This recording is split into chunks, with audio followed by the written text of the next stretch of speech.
Hello students, आप सभी लोगों का री क्लासेस किस ऑनलाइन प्लेटफॉर्म पे स्वागत है।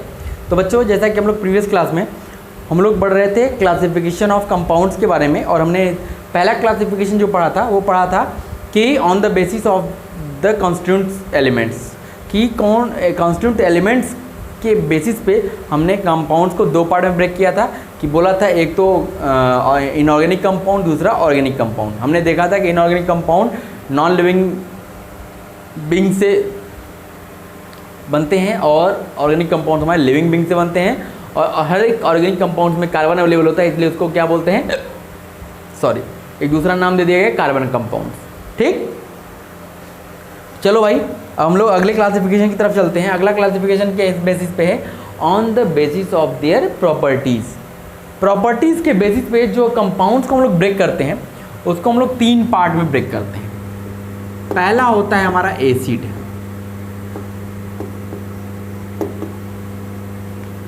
ठीक। दूसरा हमारा होता है बेस,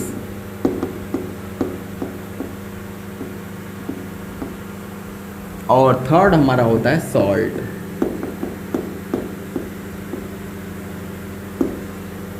एसिड, बेस और सॉल्ट, इन तीन पार्ट्स में हम इसको ब्रेक करेंगे।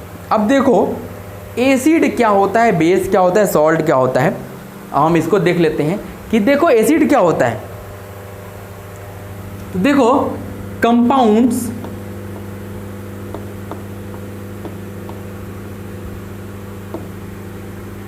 which give hydronium ion,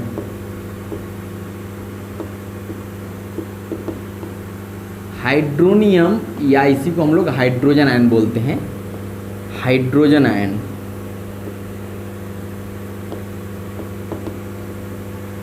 जो क्या देता है, हाइड्रोजन आयन देता है in aqueous solution, in aqueous solution.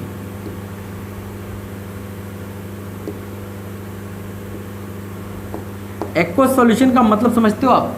Aqueous solution का मतलब हो गया, उस कंपाउंड को आपने पानी में घोल दिया, और घोलने पे वो क्या होता है, वो आपको क्या देगा, हाइड्रोजन आयन देगा। तो in aqueous solution, compounds which give hydronium ion or hydrogen ion in aqueous solution is known as acid.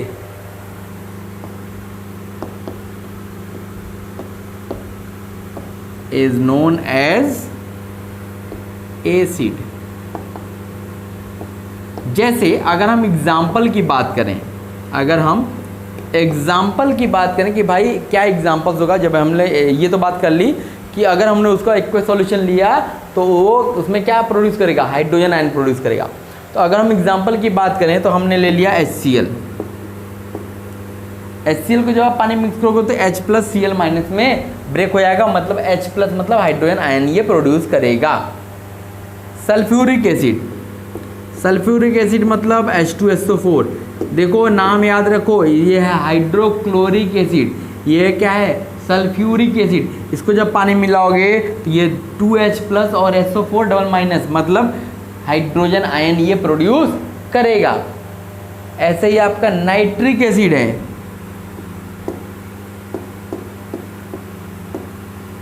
HNO3।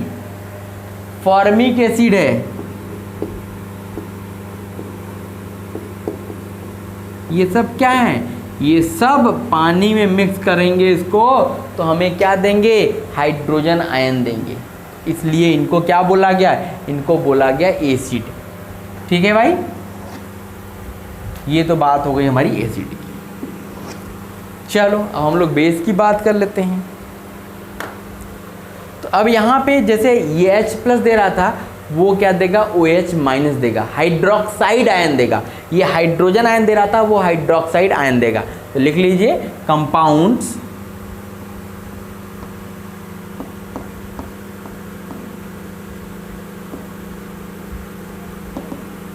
which gives hydroxide ion,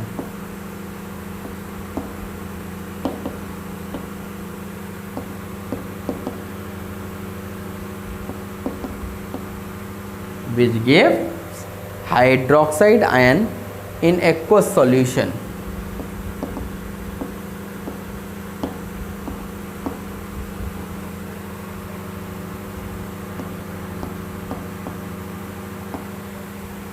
Is known as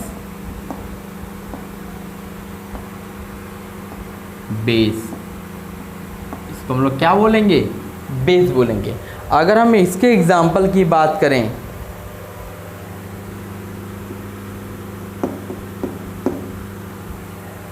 जैसे सोडियम हाइड्रोक्साइड,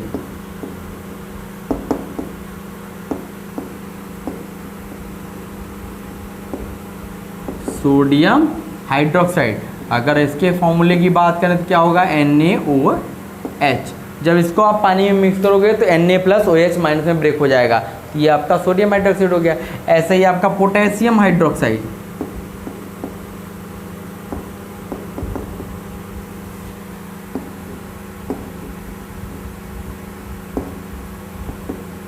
पोटेशियम हाइड्रोक्साइड जैसे इसको लिखेंगे KOH, तो ये break होगा तो K plus OH minus में हो जाएगा. तो ये सब एग्जाम्पल्स किसके हो गए? बेस के हो गए. ठीक है. अब देखो सॉल्ट क्या होता है. देखो सॉल्ट क्या बनता है जब एसिड और बेस रिएक्ट करते हैं. इट इज फॉर्म्ड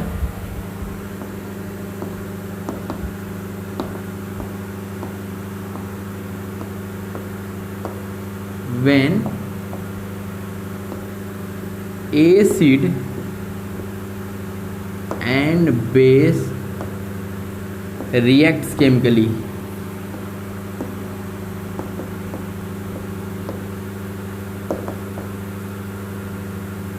जब एसिड और बेस केमिकली रिएक्ट करते हैं तो क्या बनता है? सॉल्ट बनता है. जैसे NaOH, ये हमारा क्या है? बेस,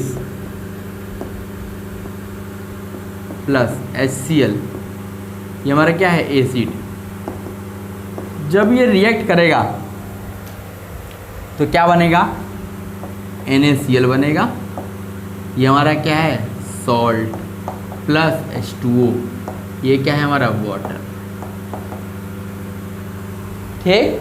तो ये याद रखिएगा कि जब भी एसिड और बेस रिएक्ट करते हैं तो क्या बनता है? सॉल्ट और वाटर बनता है. सॉल्ट कब बनेगा? ये जब केमिकली एसिड और बेस रिएक्ट करेंगे तो हमारा क्या होगा? सॉल्ट बनेगा. ठीक. ये हमने क्लासिफिकेशन पढ़ लिया. On the basis of properties के बेस पे हमने कंपाउंड्स का क्लासिफिकेशन देख लिया. ठीक है. एसिड क्या होता है, बेस क्या होता है, सॉल्ट क्या होता है, ये आपको समझ में आ गया होगा जहाँ तक उम्मीद है. नोट कर लीजिए, फिर हम आगे चलते हैं.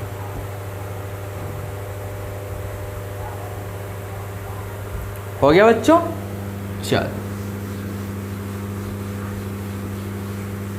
तो ये तो बात हो गई कंपाउंड की. हमने एलिमेंट भी पढ़ लिया, कंपाउंड भी पढ़ लिया. तो अभी हम लोग पढ़ क्या रहे थे?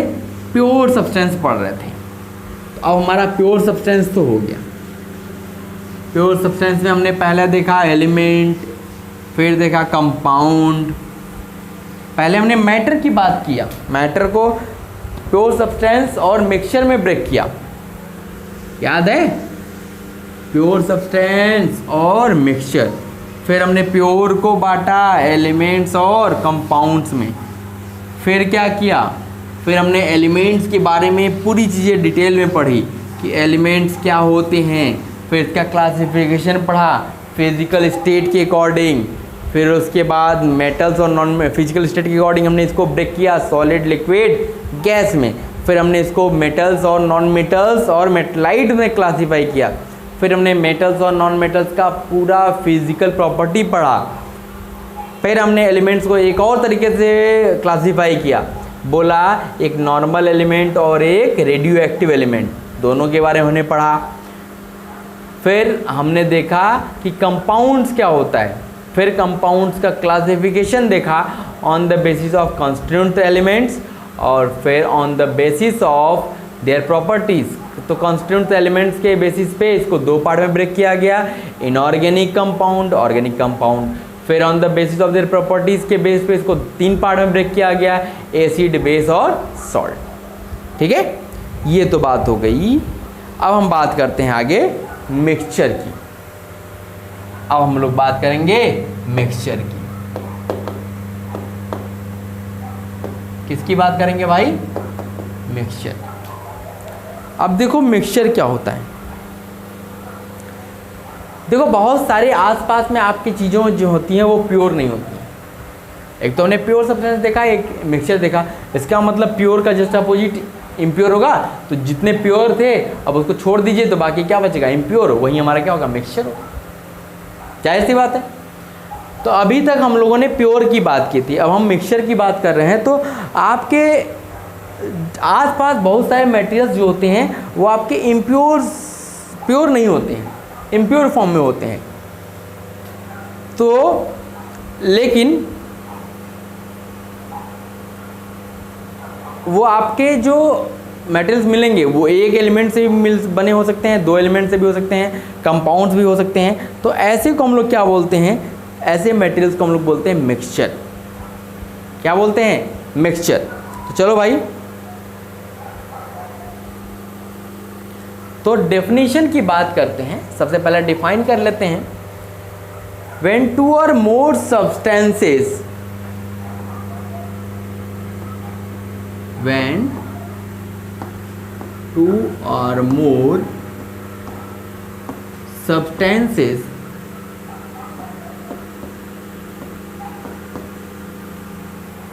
when 2 or more substances, अब दो या अधिक सब्सटेंस में क्या आ सकता है? एलिमेंट्स आ सकता है या कंपाउंड्स आ सकता है या दोनों आ सकते हैं। Elements, compounds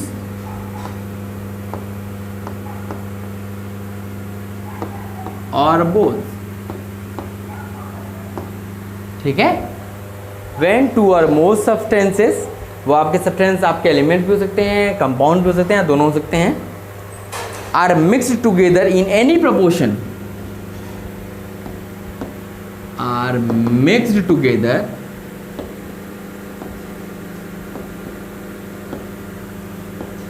in any proportion, किसी भी प्रपोर्शन में मिक्स कर दिया आपने,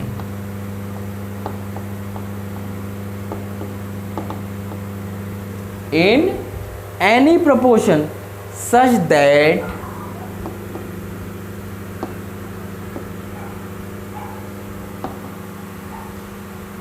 they do not undergo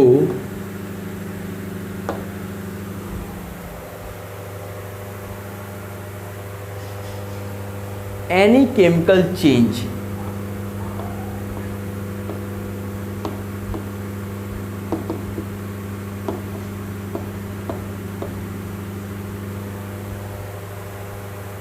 but retain their individual characteristics,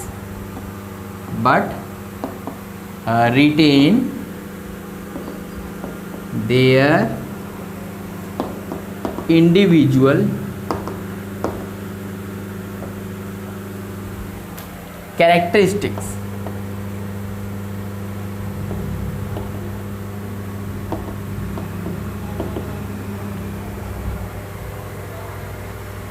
The resulting product is called a mixture.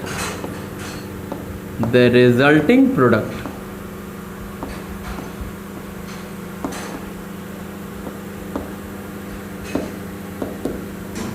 is called a mixture. इसी को हम लोग क्या बोलते हैं? मिक्सचर बोलते हैं। ठीक है। तो देखो, फिर से देखो डेफिनेशन।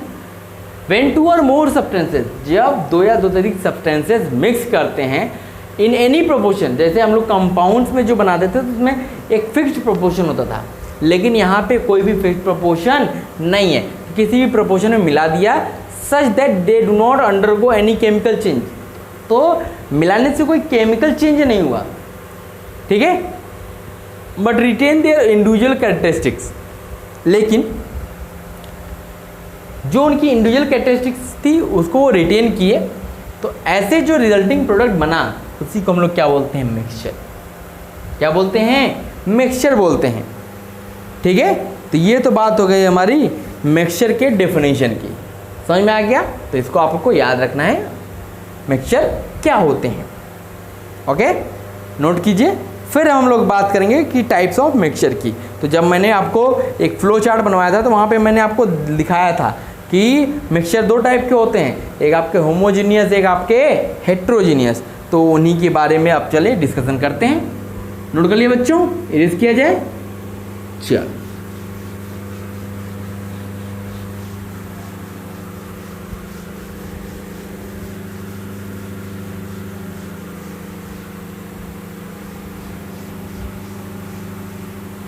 चलिए अगली हेडिंग डालिए, टाइप्स ऑफ मिक्सचर।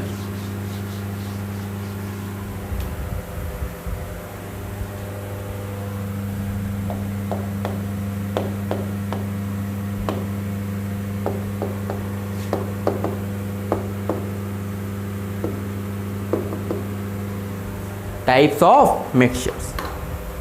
अब देखो, जब हम टाइप्स ऑफ मिक्सचर्स की बात करते हैं तो इसमें जो हमारा पहला आता है वो हमारा आता है होमोजीनियस मिक्सचर। पहला क्या आता है, homogeneous.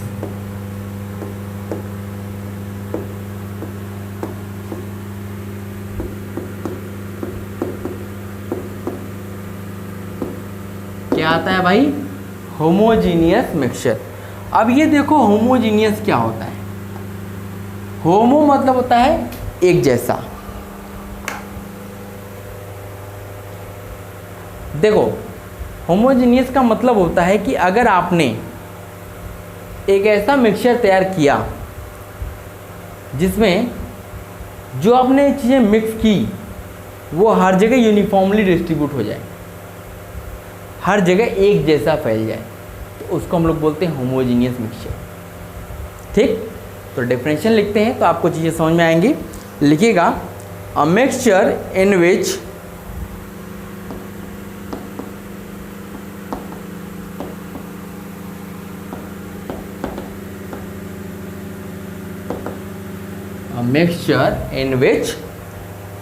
different constituents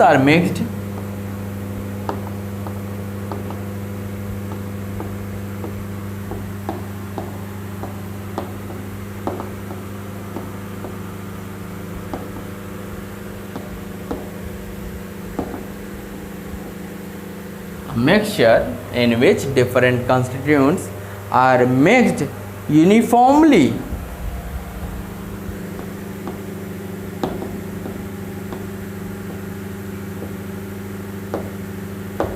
is called, अगर पूरी तरीके से यूनिफॉर्मली मिक्स हो गया तो उसी को हम लोग क्या बोलते हैं, इज कॉल्ड होमोजेनियस मिक्सचर।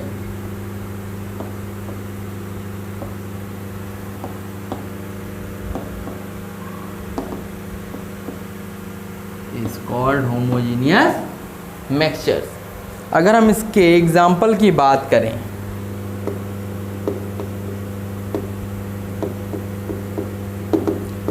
जैसे मान लो आपने क्या किया, आपको चीनी का शरबत बनाना है। ओके, तो आप क्या करोगे, चीनी लोगे, पानी लोगे। ओके, अगर हम आप चार बच्चे हैं, चार बच्चों को बोल दें कि भाई आपको चीनी का शरबत बनाना है, तो कोई बच्चा क्या करेगा, एक जग पानी लेगा, उसमें 10 चम्मच चीनी डालेगा। कोई बच्चा क्या होगा, उसका हो सकता है स्पून जो है छोटा है, कोई बच्चा क्या है बड़ा स्पून लेके आया तो 4 स्पून डाल दिया, फिर कोई बच्चा क्या है 5 स्पून डाल दिया। तो इससे क्या होगा, मिक्सचर तो तैयार होगा और सबका अलग अलग मिक्सचर होगा, क्योंकि अब यहाँ पे मिक्सचर बनाते समय क्या होता है, कोई फिक्स्ड रेशियो नहीं होता है। ठीक, तो वो तो मिक्सचर हो गया, वो प्योर नहीं रहा, इम्प्योर रहा। मिक्सचर क्या होता है, इम्प्योर होता है। अब जो शरबत बनेगा, अब ऐसा नहीं होगा इसमें कि अगर आपने ऊपर से एक चम्मच उठाया और मुंह में डाला तो आपको मीठा ज़्यादा लगे, मीठा कम लगे, और नीचे का उठाया एक चम्मच और उसको पिया तो मीठा ज़्यादा लगे। ऐसा नहीं हो सकता। आप ऊपर का उठाओ या लास्ट का उठाओ, मीठा आपको बराबर लगेगा। इसका मतलब वो जो चीनी है, शुगर है, वो पूरी पानी में यूनिफॉर्मली डिस्ट्रीब्यूट हो गया। तो इसलिए ये जो मिक्सचर बना ये हमारा क्या है, होमोजीनियस मिक्सचर। क्या है, होमोजीनियस मिक्सचर, जो यूनिफॉर्मली पूरी तरीके से मिक्स हो जाता है उसको हम लोग क्या बोलते हैं, होमोजीनियस मिक्सचर। ठीक है, तो लिखिएगा एग्जाम्पल में, ऑल सॉल्यूशंस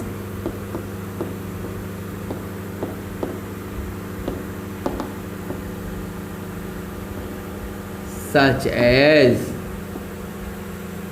क्या, जैसे सॉल्ट सॉल्यूशन। सॉल्ट सॉल्यूशन का मतलब समझ रहे हो ना, कि सॉल्ट को वाटर में मिक्स किया गया। ठीक, कॉपर सल्फेट,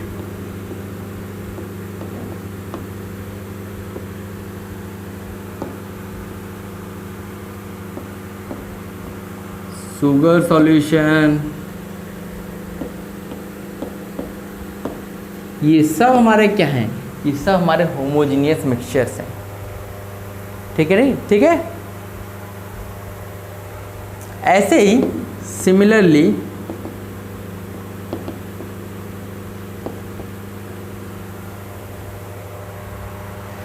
एलॉयज, जितने भी एलॉय होते हैं सच एज ब्राश, एलॉय जो मेटल और नॉन मेटल मिला करके बनाए जाते हैं। तो जैसे ब्रास हो गया, ब्रॉन्ज हो गया,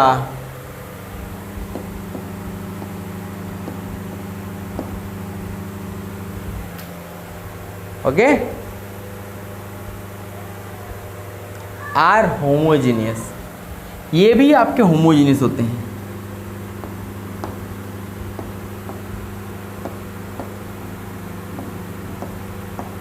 ये भी क्या होते हैं, ये भी आपके होमोजीनियस होते हैं। ठीक है, ऐसे ही solid solution,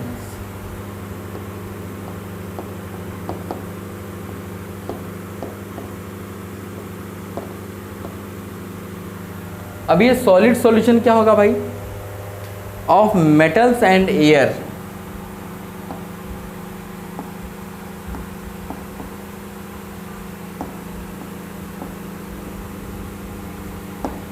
are homogeneous.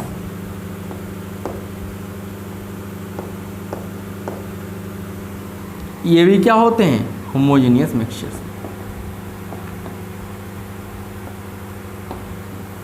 Okay, तो ये हमारा क्या है, ये हमारा होमोजीनियस मिक्सचर हो गया। ठीक, इसको नोट कर लीजिए। फिर हम बात करते हैं हेट्रोजीनियस मिक्सचर की। होमोजीनियस समझ में आ गया कि जो भी मिक्सचर यूनिफॉर्म होता है उसको हम लोग होमोजीनियस बोलते हैं। Salt solution, sugar solution, copper sulphate solution, ये सब क्या है, ये सब आपके होमोजीनियस होते हैं। ऐसे ही आपका एलॉयज जो होते हैं, जैसे ब्रास हो गया, ब्रोंज हो गया, ये सब आपके क्या है, होमोजीनियस मिक्सचर हैं। जैसे आपके सॉलिड सॉल्यूशंस हो गए मेटल और एयर का, ये भी आपका क्या है, यह भी आपका होमोजीनियस सॉल्यूशन है। हो गया। चलो अब बात करते हैं इसके दूसरे टाइप की, वो क्या है हमारा, हेट्रोजीनियस मिक्सचर। क्या है भाई, हेट्रोजीनियस मिक्सचर। चलो भाई देखते हैं हेट्रोजीनियस क्या होता है।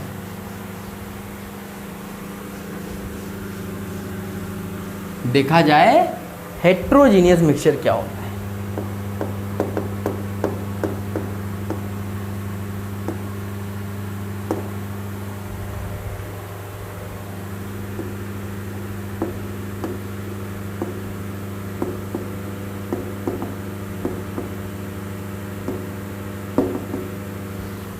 हेट्रोजीनियस मिक्सचर, अब ये क्या होता है। अब देखो जैसे होमोजेनियस में क्या होता था, वो यूनिफॉर्मली मिक्स हो जाता था, लेकिन अब ये उसका उल्टा हो जाएगा। तो लिख लीजिए, a mixture in which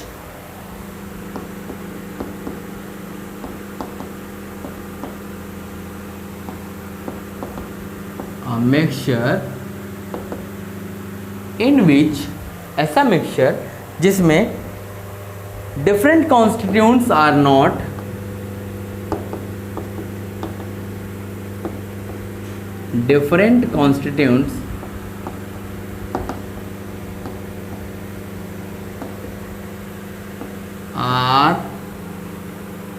uniformly mixed.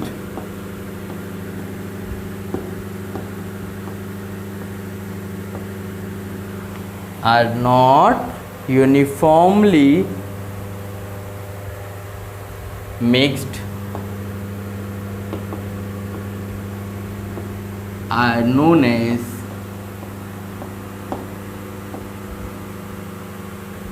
heterogeneous mixture.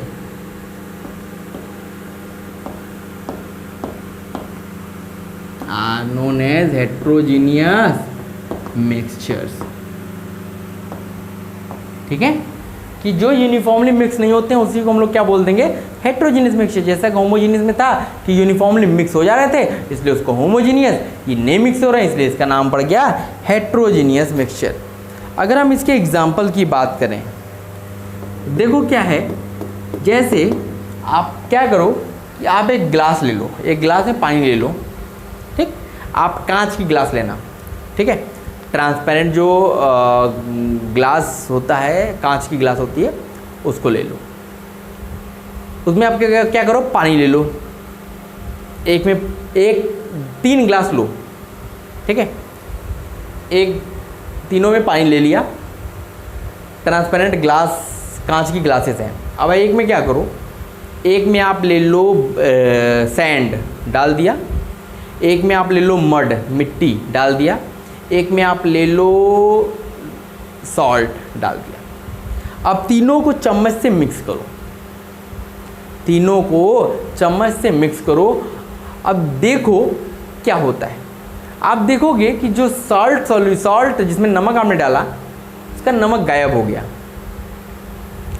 और जो आपने एक में सैंड डाला, जैसे ही आपने चम्मच से घुमाया सैंड इधर उधर घूम रहा है वाटर में, लेकिन कुछ देर के बाद क्या हुआ, सैंड फिर से तली में जाके बैठ गया। ऐसे ही मड वाले को भी आपने हिलाया तो पूरे पानी में मड फैला तो, लेकिन कुछ देर बाद कुछ मड जाके ज़मीन में बैठ गया। तो इससे क्या समझ में आता है कि जो ऐसा सॉल्यूट मिक्सचर जिसमें आपका जो आपने मिलाया वो आपका दिख नहीं रहा है, वो पूरी तरीके से मिक्स हो गया, यूनिफॉर्म हो गया, तो वो तो हमारा होमोजीनियस था। लेकिन अब यहाँ मड हो चाहे सैंड हो, वो आपका क्या है, वो आपका पूरी तरीके से मिक्स हुआ ही नहीं, तो इसलिए उसको क्या बोला गया, हेट्रोजीनियस मिक्सचर। ठीक, लिख लीजिए एग्जाम्पल में, a mixture of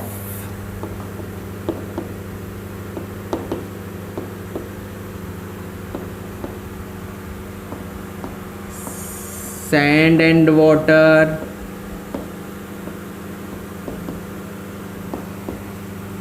mud and water,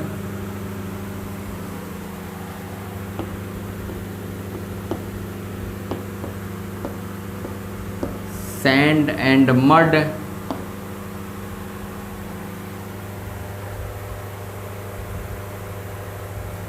sand and salt,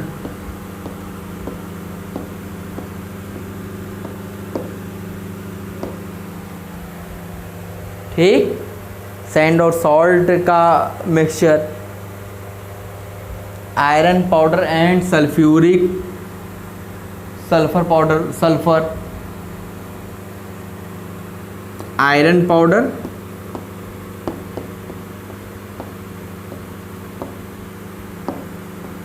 and sulphur powder.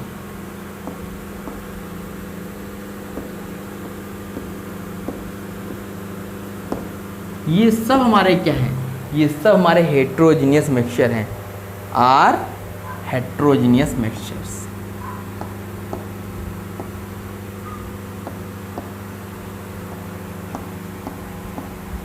ये सब क्या हैं, हेट्रोजीनियस मिक्सचर्स हैं। तो ये हमारे क्लासिफिकेशन हमारा हो गया मिक्सचर्स का, एक होमोजीनियस दूसरा हेट्रोजीनियस। ये चीज़ आपको समझ में आ गई होगी। अब एक चीज़ पूछी जाती है एग्जाम्स में काफ़ी ज़्यादा कि कंपाउंड्स और मिक्सचर में क्या डिफरेंस है। एक तो एलिमेंट और कंपाउंड में डिफरेंस पूछा जाता है, एक आपका कंपाउंड एंड मिक्सचर्स में, ये ज़्यादा पूछा जाता है कंपाउंड एंड मिक्सचर्स में क्या डिफरेंस है। तो इसको हम लोग अगली क्लास में देखते हैं। तो आज की क्लास के लिए इतना ही बहुत है, आप एक बार इसको रिवाइज कर लें ज़रूर से, और फिर अगली क्लास में हम लोग मिलते हैं तो उसको देखते हैं कि कंपाउंड मिक्सचर्स में क्या डिफरेंस है। Okay, thank you.